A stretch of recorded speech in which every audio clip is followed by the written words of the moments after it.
Hello student, मैं सिद्धार्थ मिश्रा आप सबका स्वागत करता हूं अपने इस ऑनलाइन चैनल में जिसका नाम है कॉमर्स एकेडमिक पॉइंट।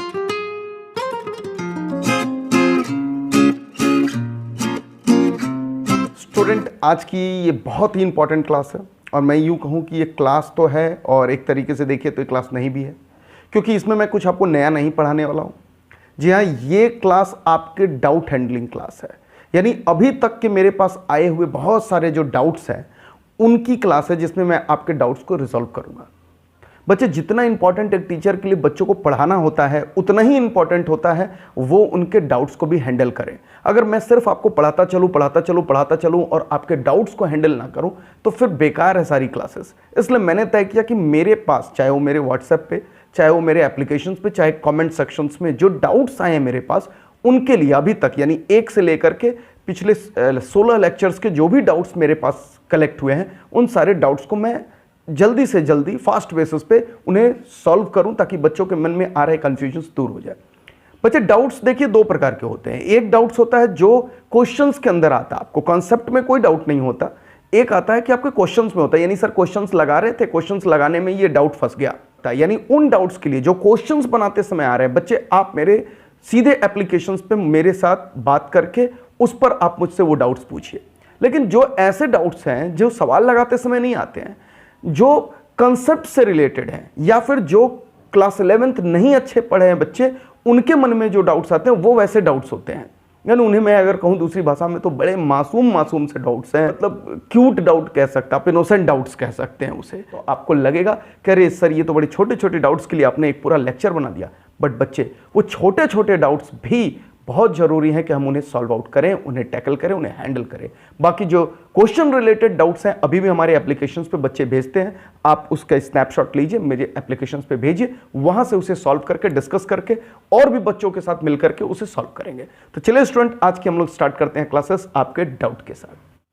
तो स्टूडेंट, मैं आज की क्लास का, आज के लेक्चर का टॉपिक डाल रहा हूं डाउट क्लासेस। यहां पर मैं लिख रहा हूं डाउट क्लासेस। आपको कुछ लिखना नहीं, आज तो सिर्फ सुनना है आपको।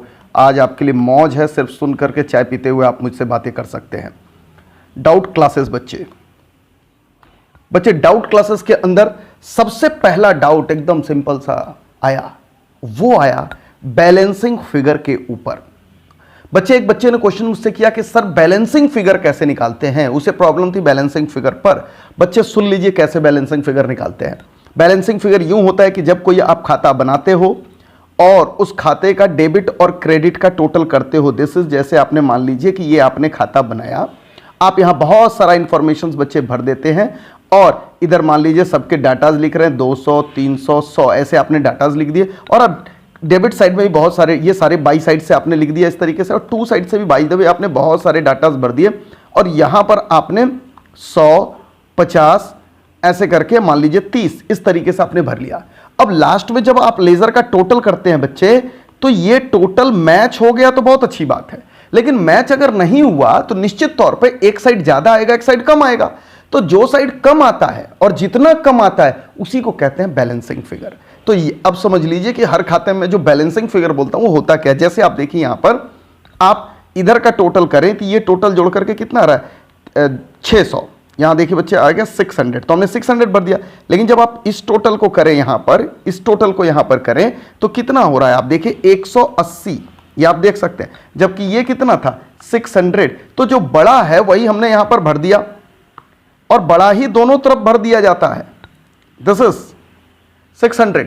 और उसके बाद इस 600 में से जब आप 180 निकालते हैं बच्चे, तो ये जो आता है ना यहां पर बैलेंस CD, इसी को हम लोग कहते हैं बैलेंसिंग फिगर। तो ये समझ लीजिए, ये मासूम सा क्वेश्चन था, मुझे लगा बता देना, तो कोई बात नहीं, अब हम लोग जान गए इसको। और 600 में से 180 बच्चे अगर हम माइनस कर देते हैं तो आंसर आएगा हमारा 420। तो 420 हम लोग यहां भरेंगे। This is the balancing figure. अब आप समझ गए होंगे कि बैलेंसिंग फिगर कैसे निकालते हैं। This is the balancing figure. तो बैलेंसिंग फिगर पे एक साधारण सा जो डाउट था, लेकिन हम लोग के लिए हर साधारण चीज भी, छोटी चीज भी क्लास के लिए मटेरियल, हम लोग इसको डिस्कस करेंगे। तो बच्चे, ये एक छोटा सा डाउट था जो मैंने आपको डिस्कस कर दिया। चलिए और आगे चलते हैं हम लोग अपने डाउट्स की ओर। एक डाउट्स बच्चे एक क्लास के अंदर आया था कि सर हम लोग सारा चीज, आपको पता होगा बच्चे, मैंने पार्टनर्स लोन लिखा था, आपने देखा होगा पार्टनर्स लोन दिया था किसी क्वेश्चन पे, एग्जाम्पल में या कहीं कहीं आ रहा है। बच्चे ने मुझसे पूछा कि सर आपने इसके इंटरेस्ट का तो ट्रीटमेंट बताया, आपने इसके इंटरेस्ट का तो ट्रीटमेंट बताया कि आप ले जाकर के इसको प्रॉफिट एंड लॉस अकाउंट में डाल दो और ये चार्ज होता है, ये आपने बताया। लेकिन जो लोन का अमाउंट है, जो मेन लोन का अमाउंट है, ये जो लोन है, इसको तो कहीं दिखाया नहीं आपने। ना तो आपने प्रॉफिट एंड लॉस एप्रोप्रिएशंस में दिखाया, ना तो प्रॉफिट एंड लॉस अकाउंट में दिखाया, ना तो आपने उसे कैपिटल अकाउंट में दिखाया। तो मैं बता दूं बच्चे, पार्टनर्स लोन का अपने आप में एक खाता होता है और पार्टनर्स लोन वहीं दिखाया जाता है।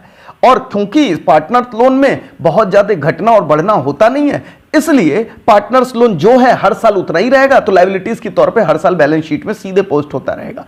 लेकिन हम लोग पार्टनर्स लोन सीखेंगे, जिस चैप्टर में इसकी सबसे अधिक रेलेवेंस आएगी वो आगे चल के पार्टनरशिप में ही हम लोग सीखेंगे। जैसे रिटायरमेंट के अंदर सीखेंगे, डेथ के अंदर सीखेंगे, हम लोग डिसोल्यूशंस के अंदर सीखेंगे पार्टनर्स लोन बनाना, वहां पर इसको डिटेल में समझेंगे। फिलहाल पार्टनर्स लोन एक कैपिटल नेचर आइटम है, वो सीधे आप ले जाकर के बैलेंस शीट में दिखाइए। वो उसका इंटरेस्ट ही सिर्फ मटेरियल है पीएनएल एप्रोप्रिएशन या पीएनएल अकाउंट के लिए। तो ये बात आप क्लियर रख लीजिएगा। पार्टनर्स लोन इसलिए मैं छोड़ करके चलता हूं, पार्टनर्स लोन को कहीं नहीं दिखाता। हां, क्या दिखाते हैं हम लोग उसके? सिर्फ और सिर्फ उसके इंटरेस्ट को दिखाते हैं। पार्टनर्स लोन सीधे बैलेंस शीट में पोस्ट हो जाएगा बच्चे, वो कहीं नहीं जाने वाला। दूसरी बात, पार्टनर्स के इंटरेस्ट के ऊपर एक पूरी क्लास आनी बाकी है, जो कि नेक्स्ट क्लास ही है। तो अगली क्लास में इंटरेस्ट ऑन पार्टनर्स लोन के ऊपर बहुत डिटेल डिस्कशन है, तो इंटरेस्ट को और अच्छे से समझेंगे। लेकिन आपका जो डाउट था, ये पार्टनर्स लोन क्यों नहीं हम लोग कहीं दिखा रहे, बच्चे सीधे बैलेंस शीट में जाएगा, इसे आप पार्टनर्स कैपिटल में भी नहीं डालेंगे, और ये आपका कोई पीएनएल आइटम और आपका profit and loss appropriation item नहीं है, ये कैपिटल नेचर है, बैलेंस शीट में जाएगा। तो ये भी मैंने डाउट्स बता दिया, जो एक स्टूडेंट्स का डाउट था मेरे पास। आगे बढ़ रहे बच्चे हम डाउट्स की ओर, और एक डाउट मेरे पास आया कि सर हम लोग जो बहुत सारे मेथड इंटरेस्ट निकाल के लिए कर रहे हैं, जैसे मान लीजिए इंटरेस्ट ऑन ड्राइंग्स के लिए ही हमने बहुत सारे मेथड कर रखे हैं, क्वेश्चंस के अंदर मिलते ही सर ये कैसे पता चलेगा कि हम कौन सा मेथड लगा दें इंटरेस्ट ऑन ड्राइंग के ऊपर? मैं आपको बता दूं, अगर कोई मेथड स्पेसिफिकली कह दिया तब तो उसे फॉलो करिए, अगर वो नहीं कहता है तो उसके इंफॉर्मेशंस पढ़िए, और उस इंफॉर्मेशंस को पढ़ करके आपको जो सबसे आसान तरीका लगे बच्चे आप लगा दीजिए। यानी ये कोई फिक्स नहीं है कि आपको यही मेथड लगाना है। ठीक है, अगर आपका लगाया मेथड लंबा हो सकता है, लेकिन अगर करेक्ट आंसर है तो आपको मिलेगा मार्क्स। अगर क्वेश्चन स्पेसिफाई नहीं कर रहा है कि कौन सा मेथड लगाना है आपको इंटरेस्ट ऑन ड्राइंग में, जैसे इंटरेस्ट ऑन ड्राइंग्स में ही आपको पता है एक एवरेज पीरियड किया था, एक प्रोडक्ट मेथड किया था हम लोगों ने, एक सिंपल मेथड किया। बच्चे अगर क्वेश्चन नहीं कह रहा तो जो आपको इंफॉर्मेशन क्वेश्चन का पढ़ करके सबसे आसान लग रहा है उससे बनाइए। किताब के अंदर अगर 5 मेथड बनाए तो आपको 5 नहीं फॉलो करने की जरूरत है, आप अपने सबसे आसान और सिंपल मेथड को फॉलो कर लीजिए, जो आपको आसान लगे, बस इतना ही है। तो ये भी एक डाउट था एक बच्चे का, तो वो भी मैंने यहां पर क्लियर कर दिया स्टूडेंट। आगे बढ़ रहा। अच्छा, ये सारे डाउट्स लेक्चर नंबर 1 से लेकर के लेक्चर नंबर 16 तक जो पिछली क्लासेस हैं उनसे रिलेटेड है, और भी डाउट्स हम लोग भविष्य में लेते चलेंगे। अब वीकली हर संडे को आपकी डाउट क्लासेस आएंगी, तो ज्यादा से ज्यादा आप डाउट्स अब मेरे को कमेंट्स में या फिर एप्लीकेशंस पर या व्हाट्सएप पे आप भेजेंगे बच्चे। चलिए आगे बढ़ते हैं हम लोग। अब एक डाउट आया बच्चे, और ये बहुत प्यारा सा डाउट था। उस बच्चे ने मुझसे ये पूछा कि सर जब हम profit and loss appropriation account बनाते हैं, दिस इज एप्रोप्रिएशन अकाउंट बनाते हैं, तो इस तरफ खाते में हम बाई प्रॉफिट लिखें या फिर और by profit and loss account लिखें? देखो बच्चे, नियम से अगर मेरे से पूछोगे ना तो मैं बताऊंगा कि एंट्री पॉइंट ऑफ व्यू से this is perfect entry, this is यानी by profit and loss account ही लिखना चाहिए, और ब्रैकेट के अंदर आप बाई प्रॉफिट लिख दीजिए। कई जगह आपको किताबों में मिलेगा बाई प्रॉफिट लिख देता है, कई जगह आपको किताबों में मिलेगा by profit and loss account लिख देता है। क्योंकि ये प्रॉफिट बच्चे आया है प्रॉफिट एंड लॉस अकाउंट से निकल करके, दिस प्रॉफिट, तो नियम से और general entry point of view से हम लोग by profit and loss account ही लिखें, वो सबसे बेहतर है, और ब्रैकेट के अंदर प्रॉफिट लिख दें। आप नहीं भी लिखेंगे प्रॉफिट तो चलेगा, लेकिन आप by profit and loss account लिखिए, वो ज्यादा सही माना जाएगा। बाकी बाई प्रॉफिट पे भी मार्क्स आपके नहीं कटेंगे, लेकिन मार्क्स से हर कुछ नहीं होता, हमें और भी आगे पढ़ना है 12th के बाद, तो मैं आपको सजेस्ट करूंगा आप by profit and loss account लिखेंगे स्टूडेंट। चलिए, ये भी एक छोटा सा डाउट था जो कि मैंने क्लियर कर दिया।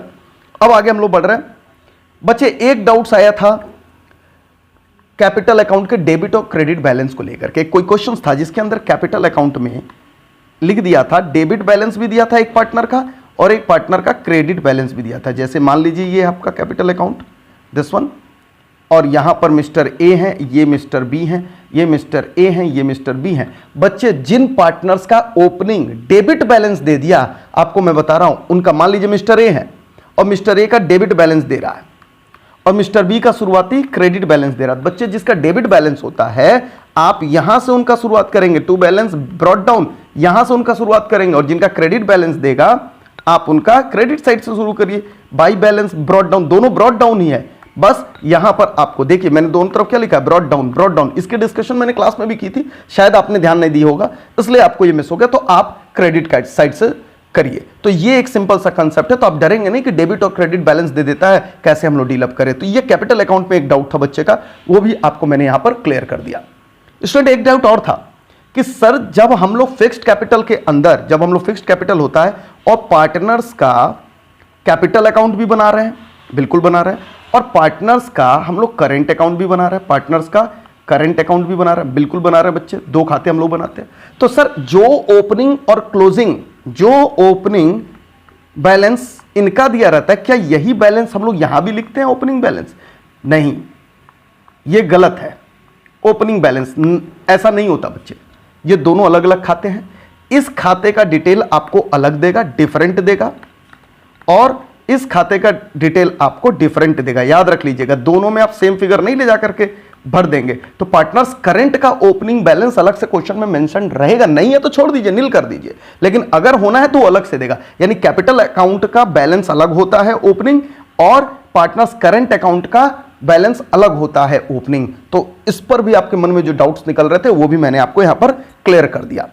चलिए स्टूडेंट, अब आगे हम लोग बढ़ रहे हैं और आगे की तरफ। एक डाउट आया बच्चे मुझे पार्टनरशिप एक्ट के ऊपर, शायद ये पहला लेक्चर था और पहले ही लेक्चर में बच्चे का एक डाउट आ गया, जिसके अंदर बच्चे ने पूछा कि सर आपने जो मैक्सिमम लिमिट वाली बात कही थी कि एक पार्टनरशिप फॉर्म में मैक्सिमम लिमिट होता है 50 हो सकते हैं पार्टनर्स, और सर मैक्सिमम 50 के साथ आपने ये बात कही थी कि ये बोला जाता है एज पर कंपनीज एक्ट 2013, लेकिन आपने बोलने में या आपके नोट्स में ऐसा कुछ बच्चे ने लिखा था कि बोलने में या फिर आपके नोट्स में कहीं पर 2014 लिखा हुआ है। अब वो बच्चा कंफ्यूज हो गया कि सर हम कंपनीज एक्ट 2013 बोले या कंपनीज एक्ट 2014 बोले। बच्चे ये बात मैं आपको क्लियर कर दूं कि कंपनी एक्ट 2013 ही है, वो 14 नहीं है, 13 ही है। लेकिन बच्चे एक्ट के बाद बहुत सारे रूल्स आते हैं और वो रूल्स उस एक्ट को कंप्लीमेंट करते हैं, उसको पूरा करते हैं। रूल्स में बहुत सारी बातें लिखी होती हैं, तो कंपनी एक्ट अगर आप लिखते हैं उस 50 को बोलने के लिए तो आप हमेशा कंपनी एक्ट के रिलेवेंस में 2013 ही बोलेंगे। लेकिन एक कंपनी रूल्स भी है, कंपनी मिसलेनियस रूल्स है, जो कि बताती है वो कि 50 मेंबर्स होने चाहिए, और ये कौन बताता है? कंपनी रूल्स 2014 से बताता है। तो अगर आप कंपनी रूल्स के विषय में बोलेंगे तो आप 2014 शब्द का प्रयोग करिएगा। अगर आप कंपनी एक्ट लिखते हैं तो आप 50 पार्टनर या 50 मेंबर जो भी बात लिखनी है आपको, तब आप उस पर कंपनीज एक्ट के साथ 2013 लिखिएगा। कंपनीज एक्ट लिखेंगे तो 2013। अगर आप इसी आंसर को जस्टिफाई करने के लिए कंपनी मिसलेनियस रूल्स का हवाला देंगे तो उसमें बच्चे आप 2014 लिखेंगे, तो कंफ्यूज नहीं होंगे, कंपनी एक्ट 2013 ही है। ओके, तो ये एक डाउट था, इसको भी हम लोगों ने कर दिया। ऐसे बहुत सारे डाउट्स मेरे पास पड़े हुए थे, और एक छोटा सा डाउट और है बच्चे जिसको मैं क्लियर कर दूं। ये डाउट है जिसके अंदर बच्चा पूछता है मुझसे कि सर एक सवाल के अंदर किताब में मेरे ट्रेडिंग अकाउंट बनाया नहीं था, मेरे किताब के अंदर डायरेक्ट लिखा हुआ था profit and loss account, profit and loss account, और प्रॉफिट एंड लॉस अकाउंट में यहाँ पर सर 2 ओपनिंग स्टॉक लिख दिया था, ओपनिंग स्टॉक। और सर हमने बचपन में तो पढ़ा है कि ओपनिंग स्टॉक और ये सारी बातें जाती हैं ट्रेडिंग अकाउंट में। बिल्कुल सही पढ़ा है बच्चे, वो ट्रेडिंग अकाउंट में ही जाती है। बट कई बार किताबें जब प्रॉफिट एंड लॉस अकाउंट या इनकम स्टेटमेंट बनाती है तो ऊपर में प्रॉफिट एंड लॉस अकाउंट ही लिख देती है, और लेकिन बनाती पूरा का पूरा trading and profit and loss account है। वो पूरा का मतलब होता है trading and profit and loss account. तो अगर आपकी किताब ने सिर्फ प्रॉफिट एंड लॉस अकाउंट लिख करके भी ओपनिंग स्टॉक लिख दिया है यहाँ पर, और बाकी सारा जीपी यूपी भी यही निकाल रही है, फिर एनपी भी निकाल रही है, कंफ्यूज मत होइएगा। किताब वालों को trading and profit and loss account लिख देना चाहिए था यहाँ पर, बट अगर उन्होंने नहीं भी लिखा है तो आपको घबराने की जरूरत नहीं है, trading and profit and loss account लगा लीजिएगा, कोई गलत नहीं है। क्यों? क्योंकि जैसे जैसे आप सीनियर लेवल पे जाएंगे, हम लोग भी trading and profit and loss account नहीं बोलते, जनरली लोग बोल देते हैं प्रॉफिट एंड लॉस अकाउंट, तो चलेगा, उसमें कुछ नहीं। लेकिन आपको अगर सीखना और आपको लगता है कि सर परफेक्ट क्या होना चाहिए, तो आप trading profit and loss account लिख दीजिए, ओपनिंग स्टॉक अगर आप वहां पर दिखा रहे हैं तो।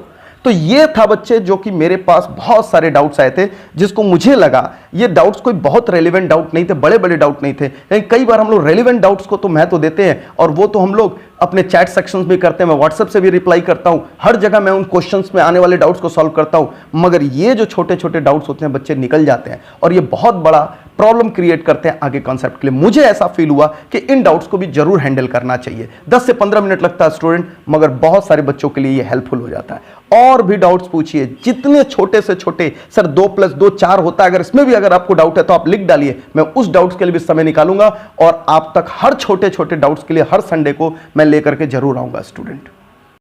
तो स्टूडेंट, आज ये डाउट क्लास का एक ट्रायल क्लास था। मैंने जस्ट जज किया और एक ट्राई किया कि डाउट क्लासेस भी बनने चाहिए कि नहीं बनने चाहिए। मुझे लगता है कि डाउट क्लास जरूर बनने चाहिए। आगे हम और लंबी लंबी डाउट्स की क्लासेस लेकर के आएंगे। आपको भी इससे एक मोटिवेशन मिलेगा कि अगर आप मेरे वीडियो से पढ़ रहे हो तो आपकी डाउट्स भी मैं ही हैंडल करूंगा। आप डाउट्स बनाइए, पूरे हफ्ते भेजिए, संडे को आपका डाउट्स और आपके नाम के साथ आपका डाउट्स मैं यहां लेकर के आऊंगा। और मानिए, अगर हम और आप मिलकर इस तरीके का प्रयास करते रहे स्टूडेंट, तो एक बेटर एजुकेशन मैं आप तक पहुंचा सकूंगा, और एक बेटर रिजल्ट आप ला करके मेरे तक पहुंचा सकोगे। तो थैंक यू वेरी मच। आप मुझसे डाउट्स पूछते रहिए, भेजते रहिए, वीडियो देखते रहिए, कनेक्टेड रहिए। सी यू इन नेक्स्ट क्लास।